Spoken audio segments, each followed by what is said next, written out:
Le chapitre 8 du livre des Nombres rappelle par 2 fois que le chandelier était d'or battu et façonné d'après la vision que l'Éternel avait donnée à Moïse, mettant en évidence la nécessité de la conformité au modèle révélé et sa fonction d'éclairer le lieu saint.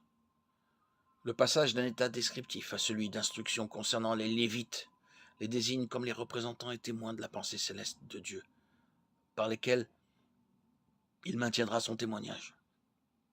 3 sacrifices étaient ordonnés pour leur consécration.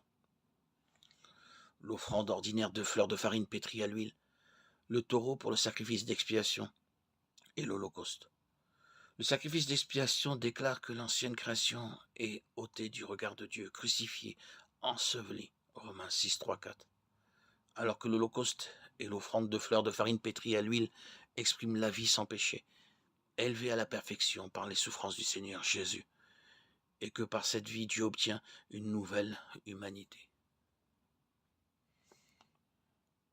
Le témoignage du Seigneur par le moyen de son corps est premièrement vie, la vie de celui qui a vaincu la mort. Mais quelle en est la signification pratique, sinon la suivante? Tout ce qui procède de nos pensées, de nos idées, tout ce qui est conçu et à sa source dans notre âme signifie mort et appartient à l'ancienne création. C'est un démenti à la vie. C'est toujours ce que cherche l'ennemi, introduire l'ancienne création avec sa vie déchue dans les choses de Dieu. Ainsi, sur tout ce qui ne procède pas des cieux, Dieu fait tomber son verdict, et il ne s'y trouvera pas.